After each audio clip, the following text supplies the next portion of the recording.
Welcome, everybody. It is time for our debut episode of Full Out Chats. I am your host, Steve Solberg. Again, thank you all so very much for joining in our debut episode.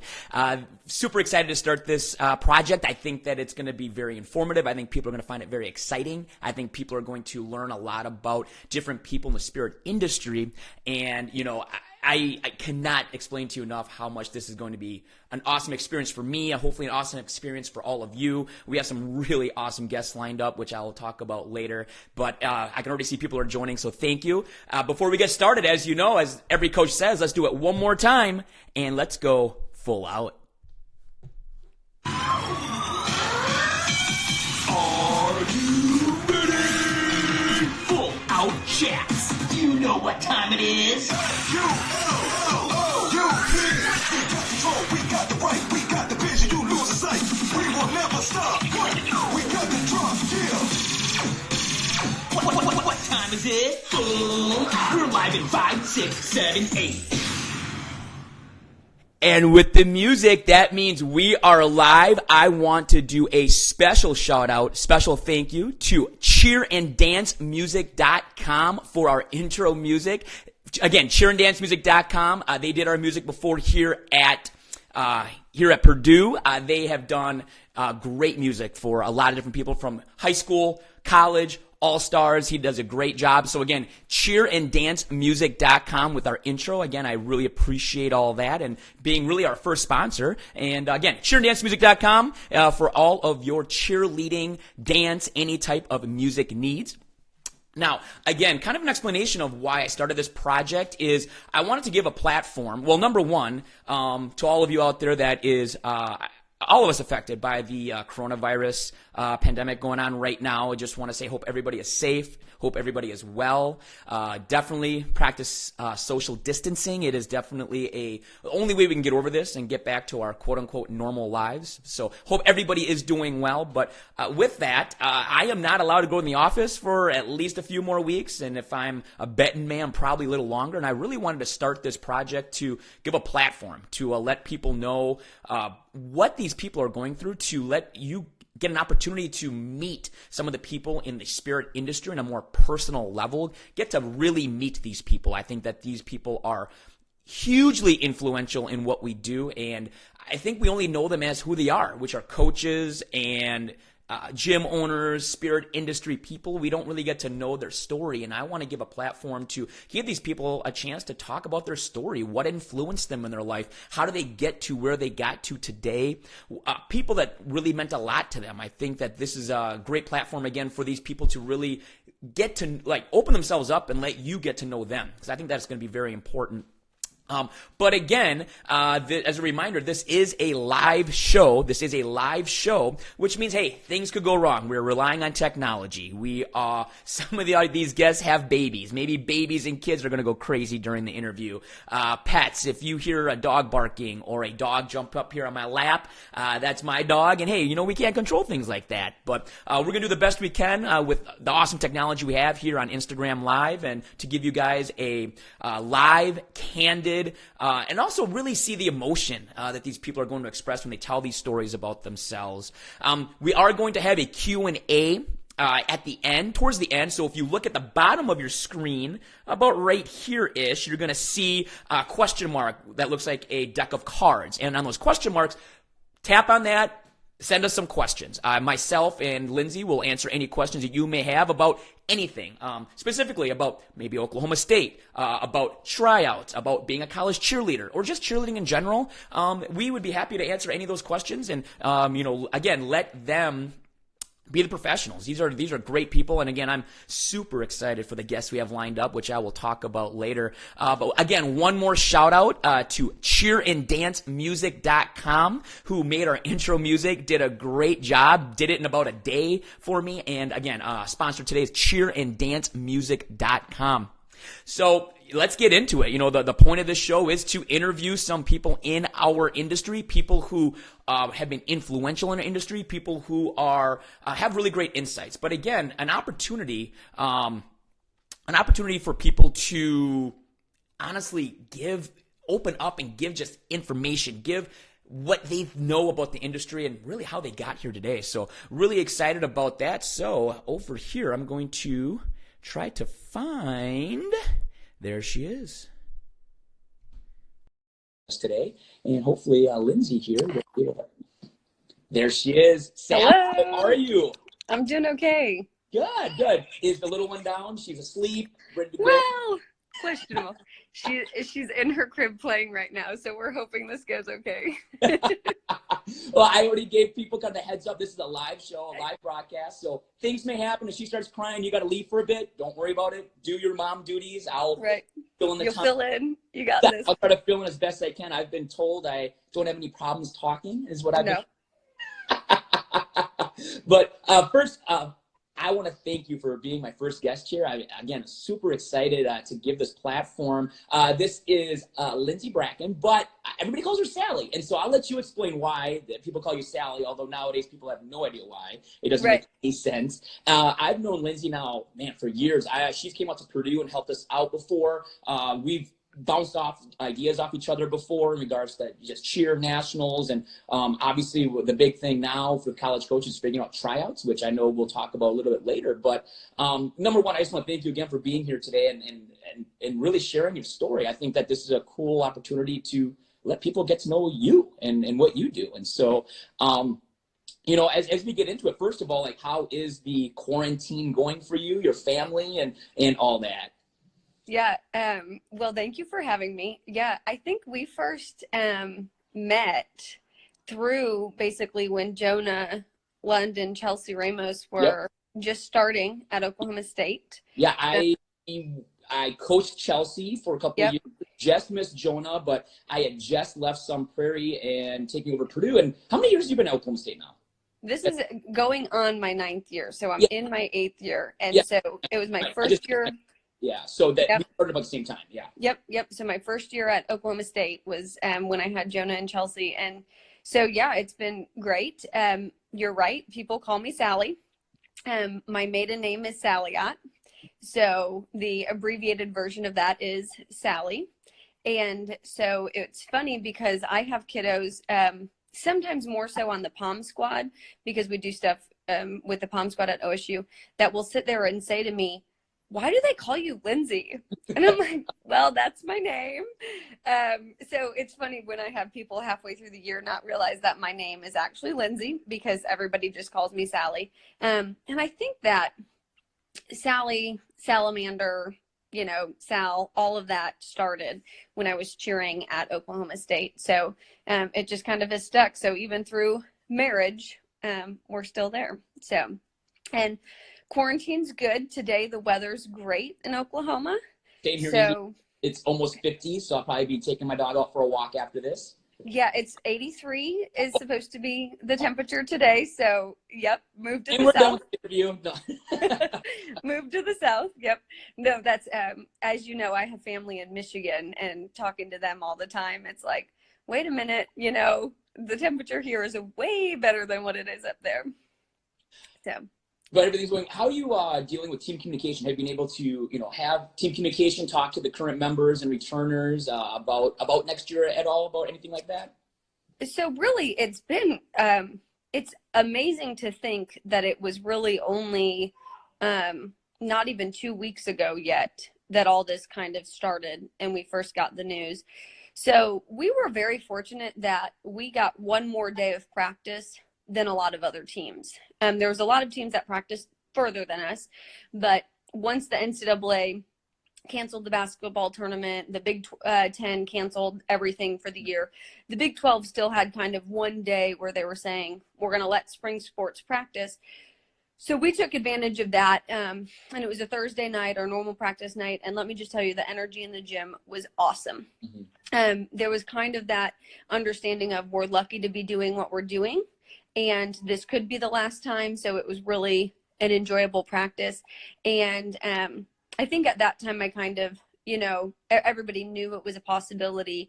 So between Facebook, we have Facebook groups for the teams, group me's, you know, just general text messaging. I'm just trying to keep them updated periodically. We did have spring break as that first week.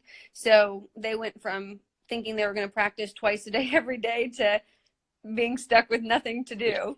Yeah.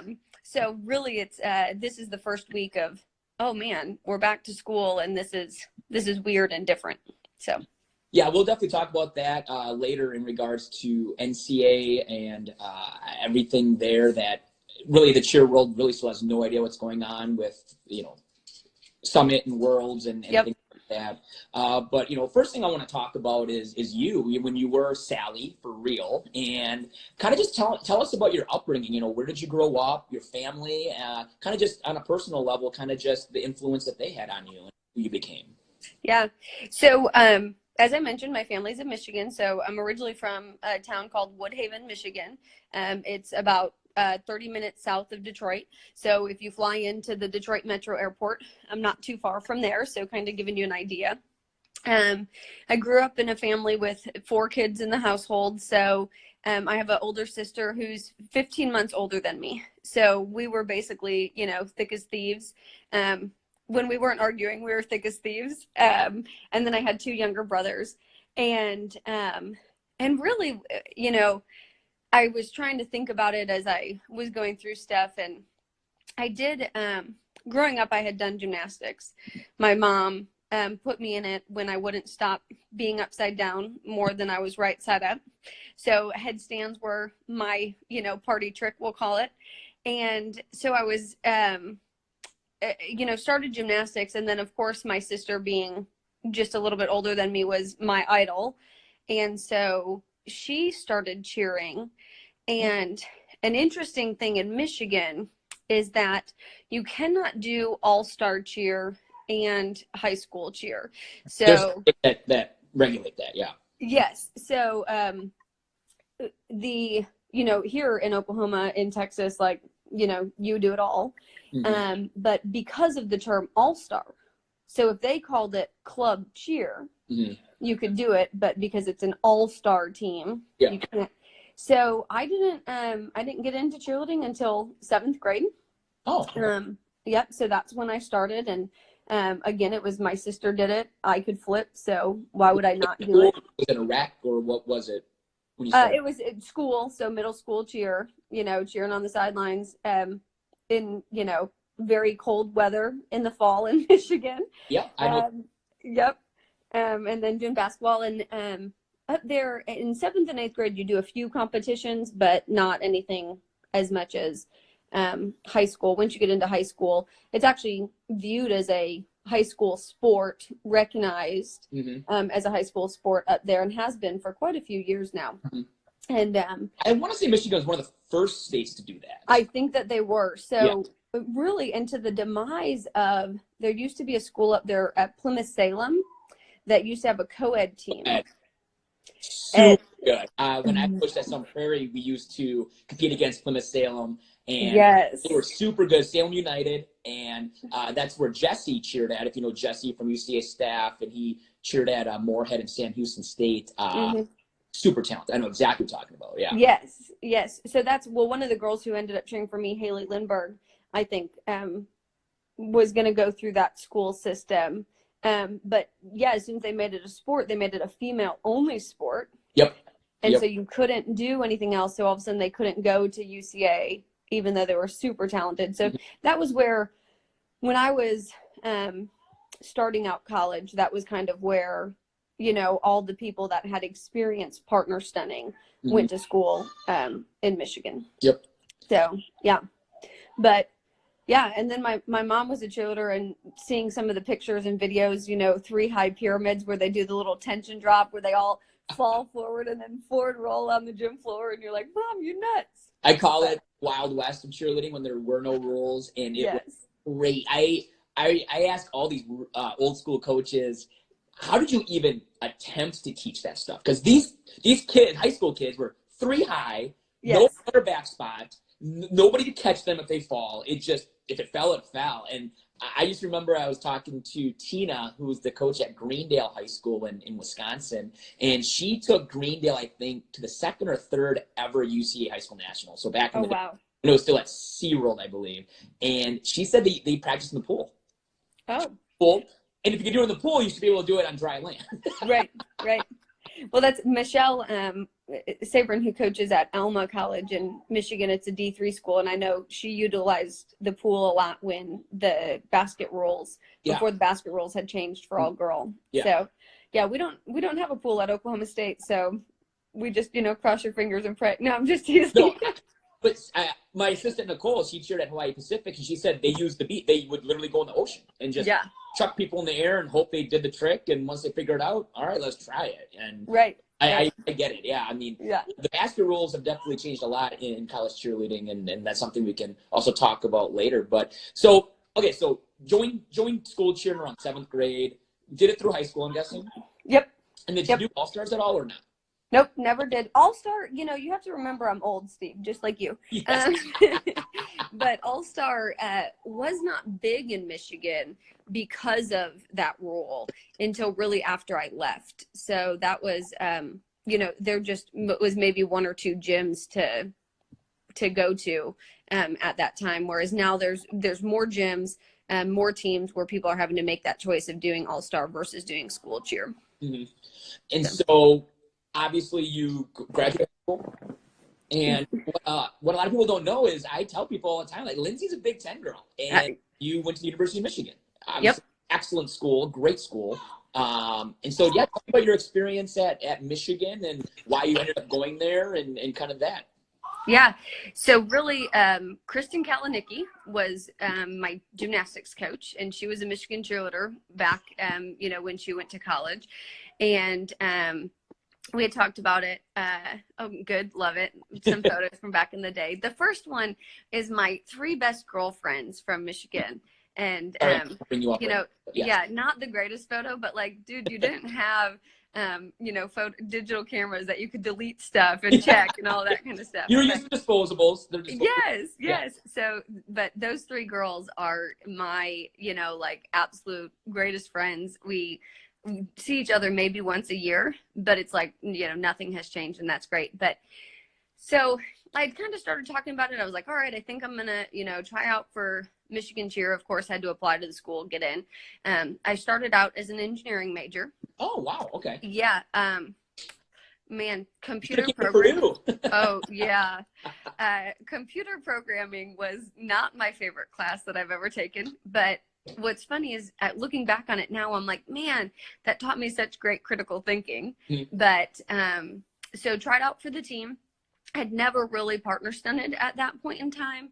I was a stronger tumbler, so that did help, and ended up, making the team. So that was super fun, and cheered there for 4 years, and really enjoyed it. And I switched my major from engineering to sport management. Oh, okay. Really, I had enough passion for cheer at the time that I said, maybe I'll open a cheer gym. Mm-hmm. This is something that we don't have in Michigan. Let's go ahead and do this. I'm going to make this happen. Mm-hmm. Sorry, I feel like you can hear my daughter in the background on the monitor. If you need to go you can. Yeah, no, she needs to just lay down and go to sleep. But I'm just trying to turn it Mom life. down. Absolutely mom life. Oh my God, absolute mom life. We're testing her ability to fall asleep on her own right now. But, look at that. Yeah. But she, anyway, so switched to sport management. And at the time I was working champion cheerleading camps. It's a camp specific to Michigan, really caters to the Michigan cheer style. Mm-hmm. And Leroy would come up with Leroy McCullough, former coach of Oklahoma State. I took over from him. And James Speed, coach of University of Louisville, would come up and help with the camps. And I think it was my last year going into my senior year at Michigan, I kind of talked to Leroy. He had just taken over as Oklahoma State's coach at that time. And I said, do you allow grad students to cheer? And he's like, yeah, come on. So that was before the 5-year rule. I'll have to say that. Yeah. So I applied to Oklahoma State, I was fortunate enough to get a graduate assistantship. So that really helped financially. Yep. And so did that, and then went down there and the rest is history. I ended up cheering there for 5 years. Like I said, that was before the 5-year rule. But I do think that it's important to mention that during that time, I achieved getting my PhD. So I was not just doing 9 years of undergrad education. I graduated with my doctorate, and my doctorate is in health and human performance. So now I get to teach what I do, every day. So it's awesome. So you go down there, you go to Yep. Oklahoma State, totally different culture, totally different style. Obviously, Leroy McCullough is arguably one of the best coaches in not just the country, but possibly the history of what we do. Very successful at everything he's done. I'm going to assume one of my questions was, what was your first big break? I'm guessing your first big break was Leroy saying, hey, I'm leaving, and are you interested in taking over? So really it was, when I reflect back on it, so what's interesting is I never coached at high school. I did camps, but I never coached at a high school level or, and worked my way up to the college ranks. I took over a program that had just won small co-ed and large co-ed national championships, and I had zero coaching experience, really. Leroy left on top. He made a good.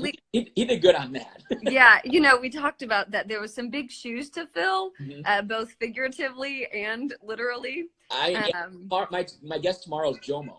Yes. Jomo took over UK after Salim had won 8 in a row, and that's, to me, I couldn't even imagine. Yes. Sure, yeah. The pressure is pretty intense, but Leroy was always so super supportive. But yeah, so his daughter Seaver, I think she was 2 or 3 around the time that he left, and I had a year where I was out of the program, so I wasn't there. I graduated from Oklahoma State in 2011, and so 11-12 school year I wasn't around. During that year, I got a job teaching as a professor at Oklahoma City University, which I still do. So in addition to coaching, I'm a professor, and I drive an hour to practice. So, you love it when you do that. Mm-hmm. But, and my very last year, it kind of interesting. I was the old person, I've been cheering for a long time. Mm-hmm. Leroy got his first opportunity to coach Team USA in 2011, and but he still does today. Yeah, yes, it still does today, and does a great job. And we were doing a stunt competition. It was when stunt was first starting as a sport, and it was after NCAA. So Leroy was gone, and he's like, "Hey, will you be the coach for this?" So that was my first little, foray into, okay, all of a sudden here I am. Mm-hmm. So I'm in Oklahoma City. Not really, doing anything at that point. I was not married, didn't have any kids. Mm-hmm. I met my husband during that time, but figured out, hey, Leroy's leaving. And I said, I think I'm going to apply to do this job. And I had cheered on both the small co-ed team and the large co-ed team there. So I knew the program, from top to bottom, had that experience. And I think I let Leroy know that I was going to do it, mm-hmm. And got positive feedback from him. And so that was nice, because then he's able to go to our athletic director and be like, hey, Lindsay thinks she's going to apply for this. Maybe she'd be good. Mm-hmm. And so our athletic director, Dave Martin, he's recently retired from Oklahoma State, but he still oversees the Spirit Squad, has been a great support for us. But went in, interviewed with Tracy Whitwer, who was the Spirit coordinator at the time. And then, the rest is history. And I can't believe that, they trusted me to do it. I completely know exactly. When I took over Purdue, I was 26. I was 10 years ago. And I just tell people, when you're that age, you think you can take on the world. It doesn't matter. Yes. The pressure and the expectations, you don't really think about it. Yeah. So you're like, I can do this. It's not a big deal. I love it. Yeah. Yeah. It definitely was a very challenging year, because I was cheering with people that I was coaching people that I had actually cheered with. Yeah. And so some of those individuals were the most supportive, didn't question anything, were like, hey, what do you need me to do to help you? Mm-hmm. And some of them, just felt like this was an opportunity to maybe change a few things. They didn't like how it was going. Mm-hmm. And so it was challenging. But during that year, at some point, we sat down with the team and Dave said, look, if I have to choose between her or you, I'm choosing her. Mm-hmm. So figure it out. Figure it out. I say that all the time. Figure it out. Yeah. And so it was really nice to know that I had the support of the athletic department behind me. And really most of the, everybody, who knew me from cheering at Oklahoma State was supportive of me being in that role as well. So it was awesome. It was good. That's awesome. Yeah. Just a reminder to everybody on the bottom here, if you have any questions for Sally to answer here in a bit, just feel free to click on that question mark and then type in a question. We have a couple right now. But again, if you have any questions for Lindsay Bracken, the head coach at Oklahoma State University. So something I wanted to briefly just touch on, we talk about it quite often, actually, you and I, we're definitely on the same page about just how college cheerleading is just different in a good way, in my opinion. I think it's an experience unlike any other. I don't know, my opinion is I don't mean to downplay anything else in terms of like high school or all-star. In my opinion, it just means more because you really are representing so much bigger than yourself. Did we lose Sally? Yes, we may have. Again, we're a live show, so we are going to get her back here. Here we go. Oh.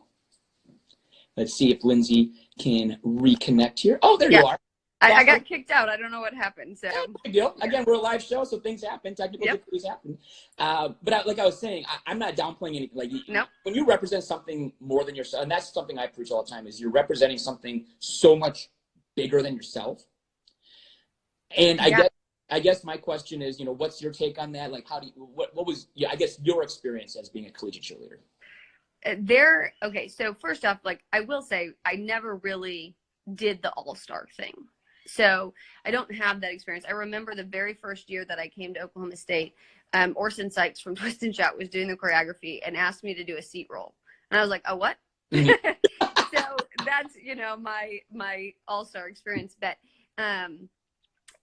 man, there is just, you said it, you're representing something so much bigger than yourself, right? When I represent Michigan or Oklahoma State, Michigan just, we just started a Facebook group for the cheer alum, and the Michigan Cheer has an alumni association. So it's a very well-developed alumni group, but just started a Facebook group and seeing some of that interaction. Pam St. John is the coach at Michigan. She coached me. She was on the first all-girl team there back in, I think it was 1972. And so, you know what I mean? Like just the legacy that goes with that. So every single cheerleader that's come before me, but also every single other alumni, I'm representing their university. And, I tell that to my kids now with Oklahoma State. I'm like, the second that you become a cheerleader for Oklahoma State, you're not yourself anymore. You're now the OSU cheerleader so-and-so. And so I preach it all the time of, this is bigger than you. Don't jeopardize Oklahoma State or this program, because it's way more important than you are. And that's our goal, is to always represent OSU well. We only get to compete one time a year. Sometimes things happen. Nobody wants that to happen.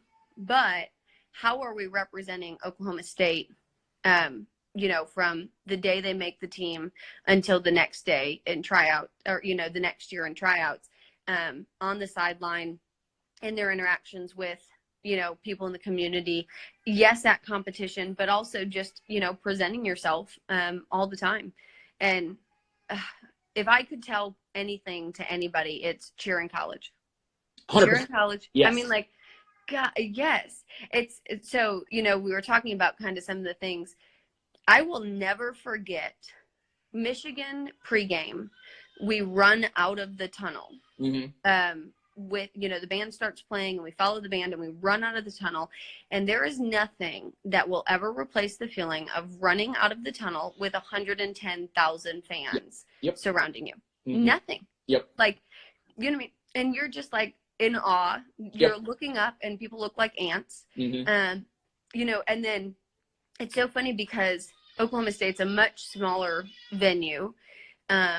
But one thing that's so great is the alumni base at Oklahoma State is a much younger alumni base. And so there's just such a freshness.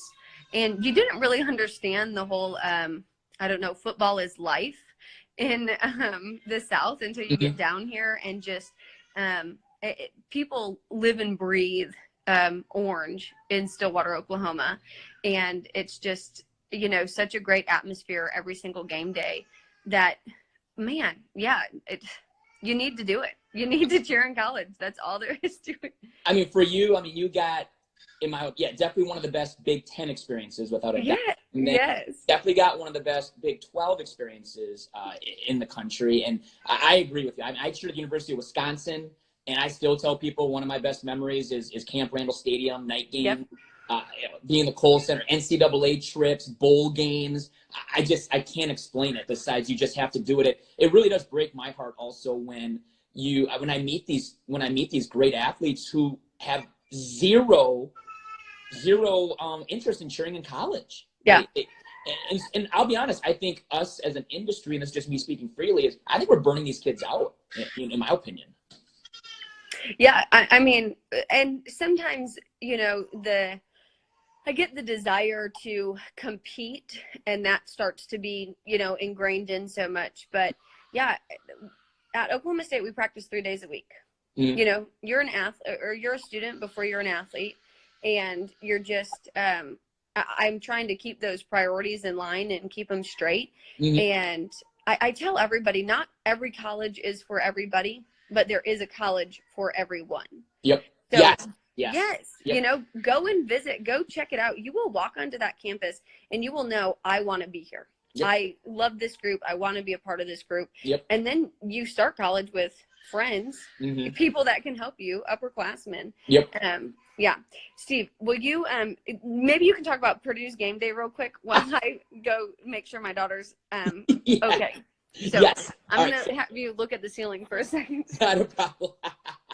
So I will definitely echo what Sally was talking about in terms of college cheerleading. It is just a different experience, everybody. I mean, it's just absolutely breathtaking. It's an experience that you literally just can't get anywhere else. And I mean, Mackey Arena, we have 14,000 people screaming, and I'm not joking, screaming. The decibel levels are 120 plus sometimes. I mean, literally near deafening. It is unbelievable. I cannot express to you all who are watching this, if you have never cheered at the college level, if you are capable and you have that heart and that love, do it. You will not regret it. I promise you. There's a lot of great schools out there, and Lindsay said it best. Just because maybe you're AKA your dream school, maybe you're not going to have the skill level, or maybe you love the team but you're not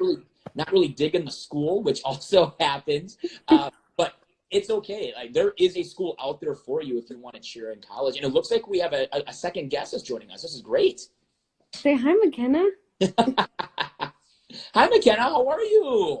Well, we're about 30 minutes, should be napping and not. Her hair. Yeah. Oh, yeah. Killer hair. Right. It grows straight forward, so we just do what we can with it. I told people this is a live broadcast, so anything can happen. And that's okay. That's okay. Yep. Obviously, people are loving it. They're making comments for her. So that's one of the greatest things is like, my kids are awesome. I tell people all the time, I'm so lucky and blessed with the kids that I get at Oklahoma State. And are your kids? But just like, they love McKenna. They're like, why isn't she at practice? I'm like, guys, because I suck at coaching when she's at practice. Is why, like, I don't pay any attention to you. I don't do anything, but everyone wants McKenna there, to come hang out. And I'm pregnant again. Oh, yes. Yep. So do due July 5th. Uh-huh. So hoping that all this virus stuff is done before that. Yep. But, you know, and just, it's so nice. Like, I have kids just genuinely ask me, like, hey, you know, like, how you doing? How's, you know, baby girl doing? And gosh, it's just awesome. So, no, yeah. I mean, we're blessed to do what we do. And Yes. We're all blessed to have the athletes and more importantly, the people that we get to coach, which is Yes. awesome. Yes. So, you know, something I had written down here that I think as coaches, we kind of reflect on is, you know, we talked about some of the great moments, you know, I guess as a coach, what have been some of the, I guess, biggest hurdles for you or tougher moments for you as a coach? Well, you know, and I had talked about the first year that I was coaching, that was tough. I felt like I was like, okay, if I don't win, I suck.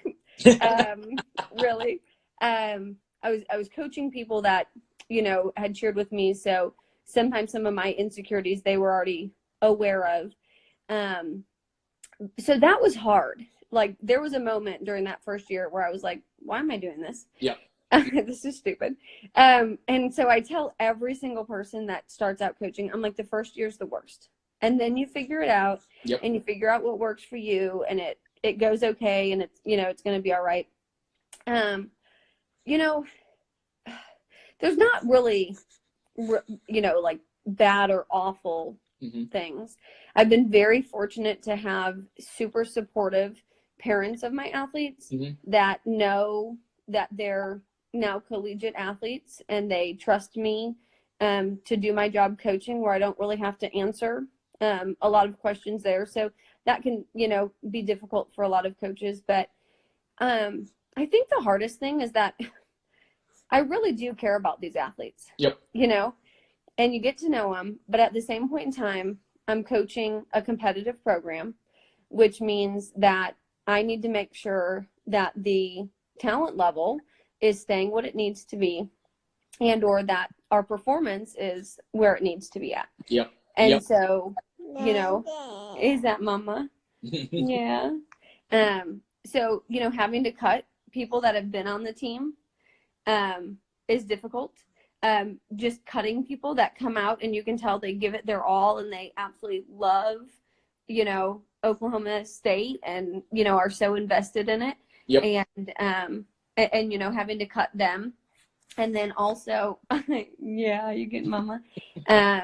And then making decisions about Matt, you know, sometimes you have the greatest kid ever, but they're just not the right fit for the performance that year. Yep. And I was lucky. I tried out for large co-ed a couple of times at Oklahoma State and didn't make it. Was on the small co-ed team. You can't grab that, honey.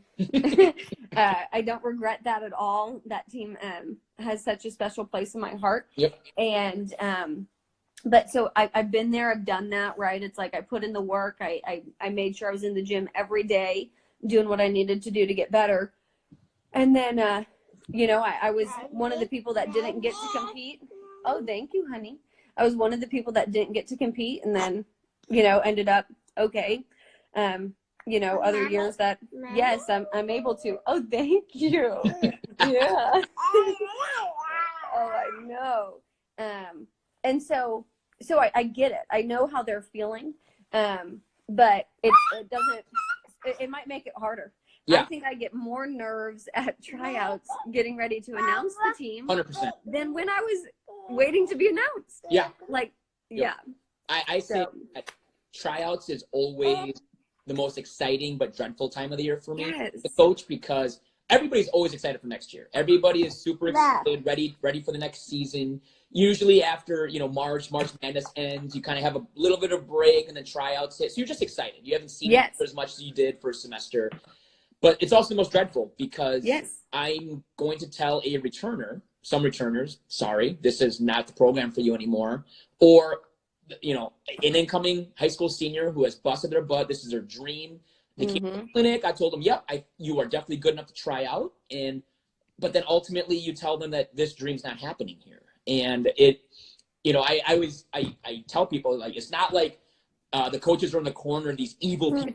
Oh, I can't wait to cut these people. Right. Like, we're just, I despise cutting people. Yeah. It's absolutely the most heartbreaking and worst thing for me also as a coach to tell people that this dream is done. This dream's not happening here. And Yeah. I completely echo what you're talking about in terms of how hard tryouts can be. But, you know, I also want to use this as a platform for you to talk about your program. And I think tryouts has been kind of the hot topic amongst us college coaches. First of all, can you hear me okay still? Yeah, I can hear you great. Okay, perfect. Yeah. Just kind of what is Oklahoma State doing for anybody that is watching? And I think you do have a handful of returners that are also watching this right now. Like, what is your game plan? We actually talked last night for a bit about what we're going to do, but kind of just, you know, this is your platform to kind of let your people know what is the game plan for tryouts? How is Oklahoma State going to do that this year? Yeah, so unfortunately, I'm, you know, teaching a full load of online classes right now too. So I'm working on getting the information out to let everybody know. We're going to move to video tryouts. Just like everybody else is pretty much doing, I think, across the industry. It's unfortunately the best for everybody at this point in time. Mm-hmm. We don't typically allow video tryouts. I tell people that if you are not in the continental United States, then you can have a video tryout. We had 2 people from Japan cheer for us for a year and, you know, got their video and it was awesome. But I typically don't allow it just because I don't think it really showcases people as well as seeing how they interact with their team. But so I'll be getting that information out. And what's really hard is that we do a July work week before we go to summer camp. That's our one summer commitment. Which camp do you go to for NCA? We go to Southern Methodist University. Oh, Yep. So down in Dallas. Yep. So it's a relatively easy trip down there for us, and it's fun. We have a bunch of alumni that live in the Dallas area, so they come and, you know, see us during camp. But because I'm giving birth end of, you know, June, beginning of July, I'm like, man, I already have a backup plan for assistant coaches and alumni to help with practices. I'm like, is it possible that I'm going to pick a team and not see that team really fully until school starts in August? That to me, that would blow my mind. I couldn't even imagine doing that. Holy cow. Let me, you know, one of your questions was like, hey, what's, you know, like changed how you've coached the most? Mm-hmm. And it's like, well, that's what's changed how I coach the most. My very first, well, when McKenna was born, she was breech. So I had to have a scheduled C-section, and it was scheduled for the day our summer practices started. And talk about realizing that you just don't have to control and you have to relinquish it. That was it. So I had a great support system. Brenna O'Toole, now Brenna Rothbauer, was my assistant coach at the time. And she took over, and it was like, I literally paid no attention to cheerleading for the 3 days I was, I know, baby. For the 3 days I was in the hospital with her, and it was, it really showed me, you know, hey, my priorities have changed a little bit. So, but yeah. I have coaching friends. I think my friend Mark Coleman's just right now watching from Moorhead. My assistant Nicole. I know that they tried to plan pregnancies around the cheer schedule. Yeah, you know, being due beginning of July is the best I can do. I agree, 100% agree with you. Yeah. Baby number 2, which is another little girl, will be coming probably almost exactly 2 weeks before McKenna's birthday. So I got the timing worked out. I'll just tell you that right now. You waddle around Daytona a little bit, but other than that, you're good, you know? Yeah. So again, one quick reminder to everybody, if you look at the bottom, you're going to see a question mark that looks like a deck of cards. If you have any questions, Mark Coleman has confirmed this is true, that they do plan their pregnancy around the cheer schedule, which is but there's a question mark at the bottom with looks like a deck of cards. Feel free to tap on that and ask any questions for Lindsay as we get to the Q&A here in a little bit. But I did want to real quick talk about Daytona. I feel for all the coaches and athletes who busted their butt and were getting ready to put together some awesome routines. And but not just cheer, but all the spring sports and NCAAs, which has just been crazy. I guess from your coach's perspective, I don't want to put salt in the wound, but I guess kind of how was that experience having to, I guess, be told you're not competing this year? Yeah. So like I said, you know, we had that one extra day. And that one extra day was a big deal to us. Yep. I mean, the atmosphere in the gym was absolutely phenomenal. I had both teams in there. We were running the routines and, you know, just great energy. A really just, you know, kind of one of those practices that it, you know, you felt like you turned the corner. Like, okay, this is it. It's, you know, it's Daytona season. So I tell my athletes all the time, yeah, baby, what do you see? Okay, Mom will come sit with you. So don't mind the toys on the floor. No. But, you know, so I was like, hey, I always tell them it's just cheerleading. And so trying to keep that in perspective that there are bigger things in life than this. I tell them most people are not going to they're not going to earn their living in cheerleading, right? Like I work 2 full-time jobs. So, but, so when I texted them, on Friday to let them know that the Big 12 had, you know, changed their minds, obviously they were upset. But I was really proud of the perspective that they kept. You know, it was like, look, we knew this was a possibility. Every other sport is losing their chance too. Nobody's picking on us.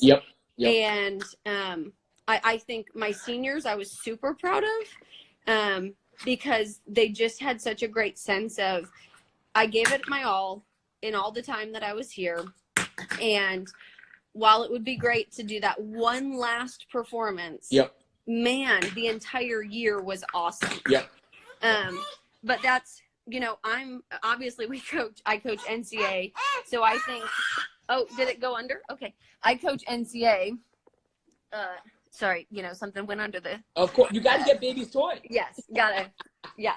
But, so anyways, they, I think Daytona is an experience like no other, competition experience. And I say what's awesome about it is that it's different than everything else. You've gone to Worlds, you know, you've gone to Summit, you've done the Disney thing, and you get to go to Daytona, and it's just, you know, the cheerleaders take over. There's nobody else, it seems like, and it's just awesome. And so it's sad. Like I said, my kids, I think, have kept it in perspective well. So I'm proud of them for that. And I guess I just try not to dwell on it. I look at it and there's nothing I can do about it. Before varsity and NCAA had to make the hard decision to cancel, trust me, if they were going to have the competition and we just weren't going to be able to go, I wasn't going to be able to deal with that as well. No. But yeah, there's just bigger things in life. And so obviously we're a competitive program, but thank you. But try to keep that in perspective. Yeah, that's great. That's awesome. So we are going to try. So we're going to try to go to quick. Yeah. Okay, we have a couple of questions here. First question is, at OSU, will you start having tryouts specifically just for stunt? That's a good question. Yeah. Okay, so I'm guessing it's Mackenzie. It is. You know, so far I've not needed to. We were talking about that tryouts is one of the hardest parts. Last year I took 36 girls on my small co-ed team. Wow. Okay. Yes. You're crazy. Okay. Yeah. Yes. With the idea that my stunt team can have a roster of 36 people. Yep.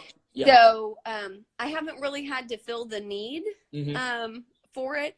I feel like stunt makes us better at our stuff for NCAA, and I feel like NCAA makes us better at stuff for stunt. Sure. Yep. So I think until it becomes an actual varsity sport under the NCAA, I probably will not do separate tryouts. But I encourage people to come to try out. What people don't realize is, like, I don't get 500 people at tryouts. Yeah. You know, if you have the skill requirement, you have a really good chance of getting a spot in the program. Yep. And then I promise I'll make you better. And so I've been able to fill specific skill sets just from people that have tried out for small co-ed. Nice. Sorry, it didn't work earlier, so let's play this one more time. Oh, yeah. All right, that voiceover will always mean it's time for Q&A. And again, a special thanks to dancemusic.com for putting that together for me. I appreciate that, SharonDanceMusic.com. All right, we have a couple more questions. The next question is, talk about differences for Sally coaching all-girl versus another great question. Do you coach differently for each team? It's funny. And it depends on the team, you know, each year. So I don't ever have captains on my. Ditto. I don't either. Nope. Well, on my small co-ed or my all-girl team. Okay. I do on my large co-ed. So small co-ed doesn't cheer games, so that helps because the basic game-to-game, you know, decision making and like, hey, we need somebody to be in charge, doesn't need to be there. But because girls are just catty, so I never want to. You said it, not me. You said yes, yeah. There might be other words that I would choose too, but so because of that, I don't want to have there be,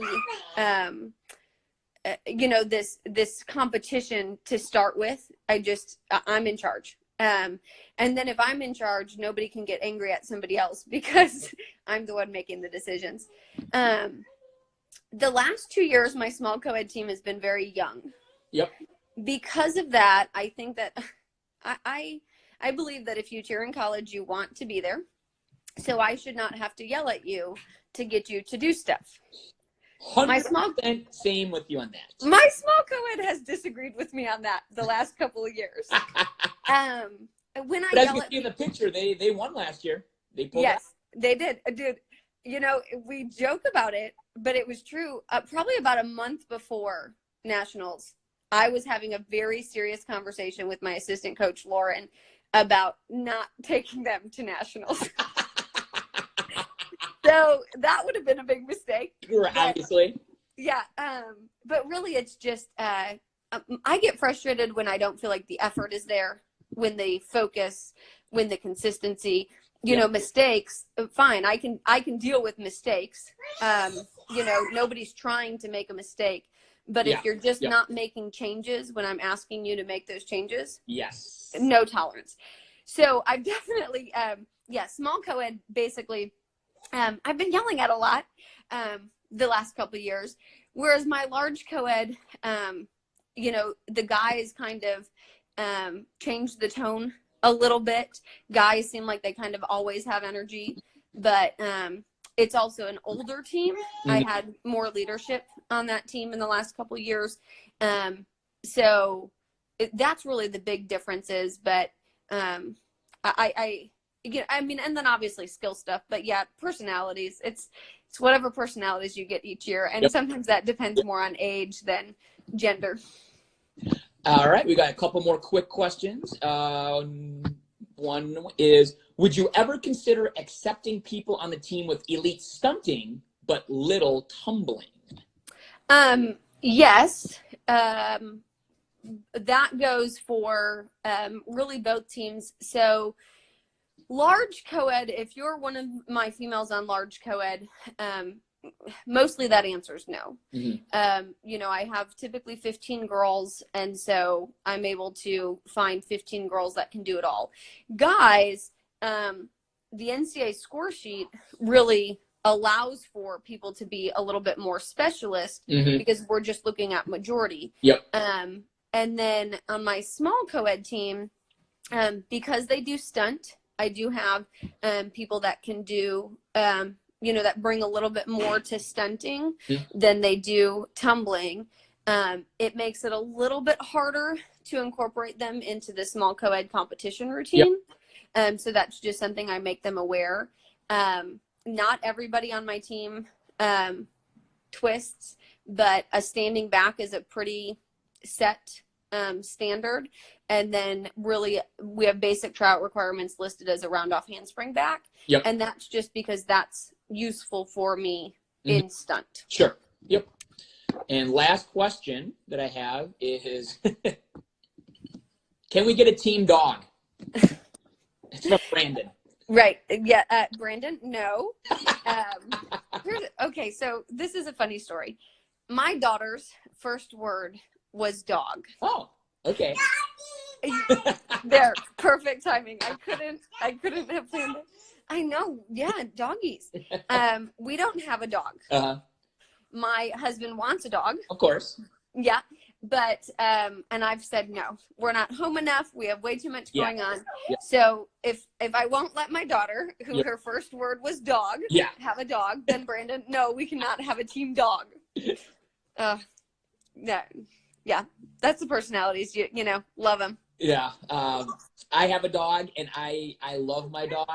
The only thing I feel bad about is until this whole situation we're in the world, I feel like I don't spend enough time with her. And so, yeah, I couldn't even imagine having a child and a spouse and then throwing a dog on top of that. I get it. I totally get it. Right. Yeah. My daughter's up at 7 a.m. every day. I don't need a dog waking me up at 6 a.m.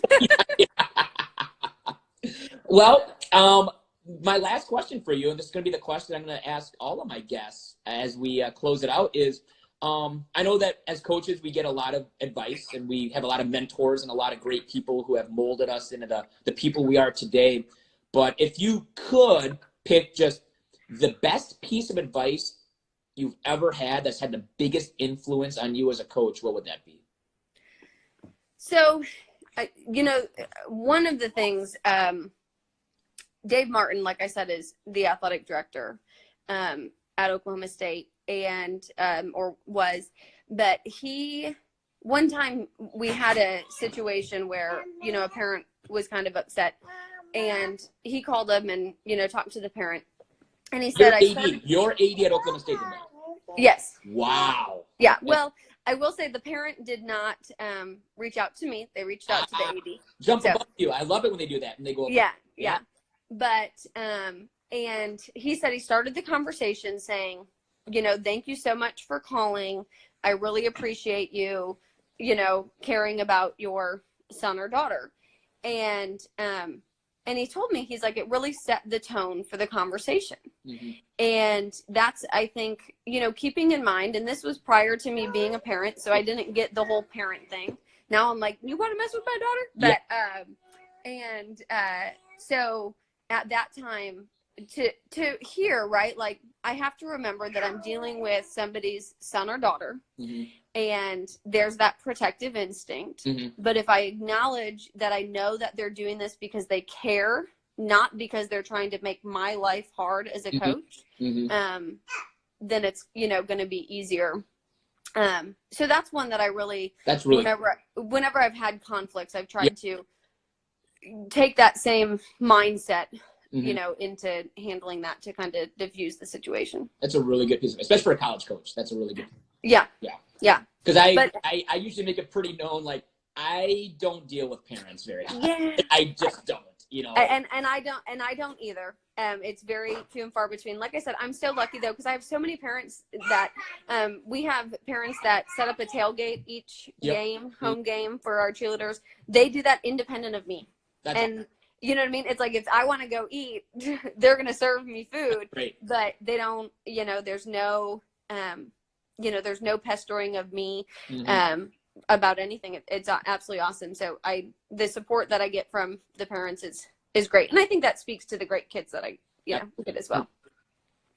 So. Well, Allie, it's actually almost been an hour. I mean, this has been an unbelievable conversation. I want to thank you for taking the time out and for McKenna joining us here on the broadcast. Yep. And there she is having a good old time with her elephant there.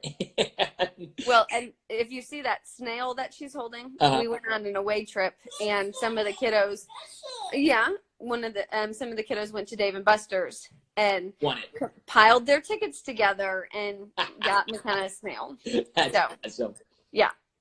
But again, my first interview, Lindsay, I thank you so much. It's been great. I'm sure we will talk here in the near future. And again, if you have any other questions, it's been just number one, stay safe, stay healthy. I just appreciate you taking an hour out of your day to come talk with me on this and my new endeavor here, and to give you a platform and just talk about you. It was awesome to learn about you.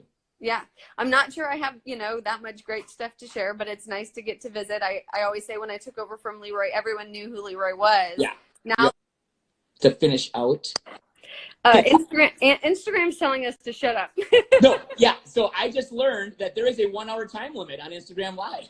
Yeah, good to know. Good to know. Good to know that I have to keep these within an hour or rejoin. Yes. But I just want to say thank you again, Lindsay. Super informative. It was cool to learn about your childhood and just your background and everything. And I wish you the best of luck. OSU is always. Actually, I wanted to ask that real quick. So at Michigan, what's the one school you hate the most? Oh, Ohio State. Are you kidding me? And so how did it feel taking over the program called OSU? Yeah. I know.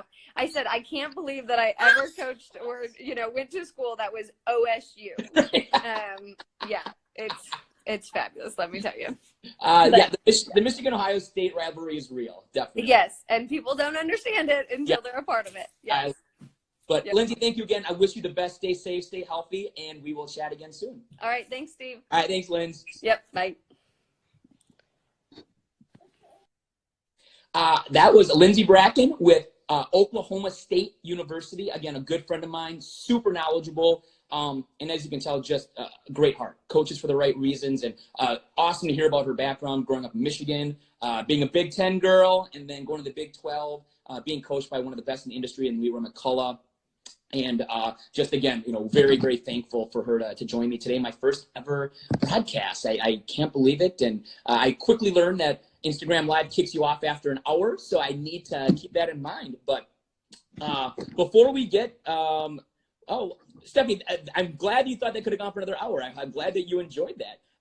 But real quick, once again, shout out to cheeranddancemusic.com for making my intro music, for doing the shotgun "Aw Yeah" voiceover, which will kick off our Q&A sessions. So again, for any of your music needs, feel free to contact cheeranddancemusic.com. That is and dance, so 2 Ds, so cheeranddancemusic.com. Again, thank you.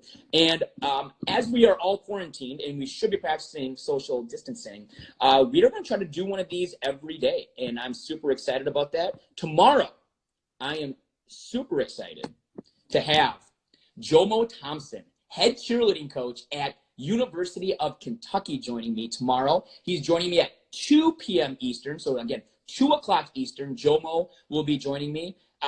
Obviously, Kentucky is one of the premier, if not the premier program in the country. In my opinion, definitely one of the standards of excellence. And, I cannot express to you enough how excited I am about Jomo. It would not surprise me if Jomo and I also get kicked off after an hour, because we will be chatting. We will be really getting his intake. But I think the cool thing about Jomo is his background. A lot of people don't know about his childhood, about him growing up, where he grew up. A lot of people don't know that he did not cheer at Kentucky initially, and I think that's a cool story. So I just think that he's got a really cool story, and obviously just great insight from a great coach who took over an excellent program, and I think will be an awesome interview for us tomorrow. Now, again, if you have any questions, feel free to email me at fulloutchats@gmail.com. Again, fulloutchats@gmail.com. I would be happy to answer any questions. If you'd like to sponsor us, if you'd like to do any sponsorships, again, feel free to email me at fulloutchats@gmail.com. I will also be having these videos up on our YouTube link and on SoundCloud as a podcast. So if you missed it, or you know people that missed it and they are driving and want to listen to it as an audio and save some of that data, no problem. That'll be up here by the end of the day. And again, one more shout out again to my first, I guess, sponsor for sure, cheeranddancemusic.com, for making the intro and for making the sound effects for us. But again, a special thank you to Lindsay Bracken, head cheerleading coach at Oklahoma State University. And tomorrow, 2 o'clock Eastern, Jomo Thompson, University of Kentucky. Thank you all very much, and that is it. Have a good day.